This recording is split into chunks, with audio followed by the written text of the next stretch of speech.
Yeni alacağım abi. Onunla alakalı diye. Olmadı sonra ne olacak diye.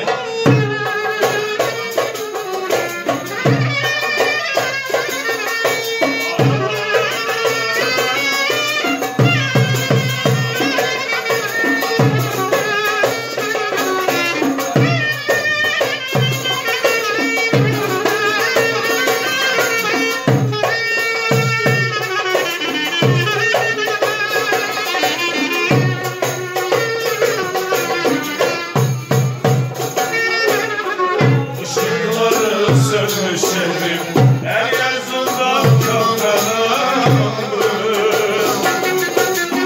Bir kor gibi bedenimde gezer durur bu yalnızlık gel.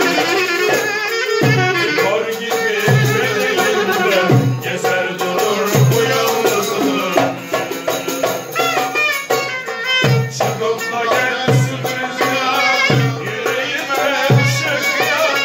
Acımasız kör bir kuşak çekip biliyorum bu yolları.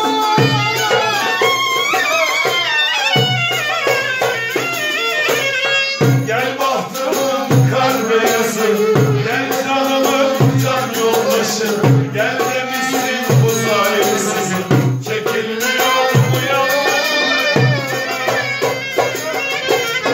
Gel bahtımın kar beyazı, gel canımın can yoldaşı. Gel demişsin bu sahipsizim, çekilmiyor bu yolları.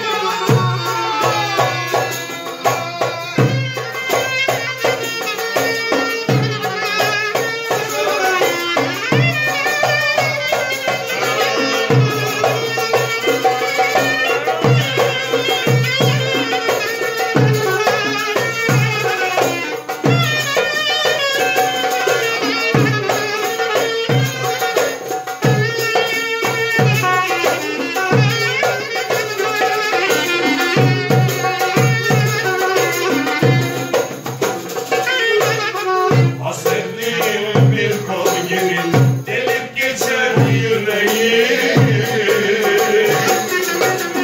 Sensiz geçen günlerim